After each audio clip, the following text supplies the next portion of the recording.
Well, if I was presenting a drive of the night at Club Menangle from last Saturday night's meeting, I would need two, and my next guest would be winning both of them. A superb drive behind artillery and then an outstanding front-running performance with Geary Kung Fu.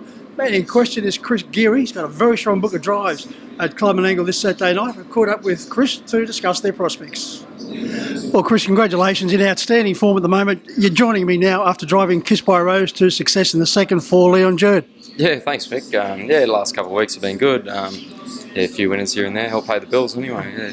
Before we have a look at this big book of drives on Saturday, congratulations on the two drives last Saturday night. First, artillery, cool, calm and collected. Then a superb front-running drive with Geary Kung Fu. It was great to see the champ back. Yeah, it was good. Like I said, he's obviously had a few injuries throughout his career, and he's spent a bit of time at stud, which he's still doing now. And little campaign in Brisbane, and where he won a couple, and to have another freshen up and come back and win here, and the way he done it first up, we're really pleased with him. Yeah, while the boss is away, Luke, in Victoria for the Inter-Dominion Carnival, it's nice to be rewarded with a drive like Geary Kung Fu. Oh, for sure. It's always a real privilege whenever you get to drive good horses. Thankful that they give you those opportunities and have the trust in you, to work and look after them and drive them. Chris, you're kicking off your duties on Saturday night in the first, the croupier, drawn out wide, and he's been a little bit hard to follow of late. Yeah, he has. He sort of, I think his first up run a couple of weeks ago, he really needed the run. And then I think if you look back, his trial, he trialled with Kung Fu and Ego there a few weeks ago. He was actually only beaten probably 6 or 7 metres, and he was a lot better. So, I'm expecting a pretty good showing for him. Obviously still a few weeks between runs again, but his work seems good enough to put a forward showing. In the second, another one mixing his form at nicely drawn, Mr. Bohannon. Yeah, sort of don't know too much about the horse, but I think a couple of runs ago there put in some really good runs, and obviously like a good draw always helps. So we can be handy. I'm sure it'll go good. Over to the third, and you're driving Hazelnuts for Adam Regari. Consistent since resuming from a spell, but once again you've got the outside gate to overcome. Yeah, I think I'll get used to that on Saturday night. But I think watched this last start, done a lot of work, really burnt the gate, and still wanted to find the line. So like I said, bad gate. We'll just have to see what Ruggs has to say about him and go from there.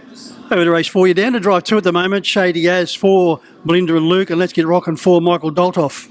Yeah, sort of a little undecided which way to go there yet, but Shady As probably a little disappointing last time. Found a few little problems with him. Hope we can straighten out, and he should run a good race. And then as for Mix Horse, I think he raced through all those Group 1 championship races, and he very rarely runs a bad race. So he should run another honest race. Over to race 5 once again, 2 horses, Max Shard and also Caviar Star. Max Shard, I think we should forget his form next to his name because he's back to a suitable grade. Yeah, definitely. He just sort of, a few runs there, he probably wasn't quite himself. His work since has been really, really pleasing, and just hope that even though he's fresh up for a little bit, that still hoping he'll run a good race. It'd be hard to see most of these running 9th, beating 11.5 metres in the Len Smith Group 1 behind I Cast No Shadows. Yeah, exactly. Like I said, you bring that sort of form into a race like that. Exclude Jimmy Rattray's horse has been racing, awesome of late, and you probably take him out of it. It's a fairly even sort of race, but as long as he races good, we'll be happy.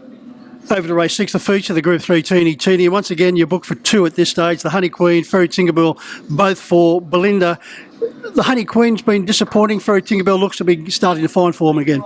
Yeah, the Honey Queen just, she's the same. She's had a few little issues of late, just sort of hasn't quite been herself. So hoping to change a few things with her this week, and hopefully she brightens up and see something like a better form. And I'll probably go with Ferry Tinkerbell, like you said.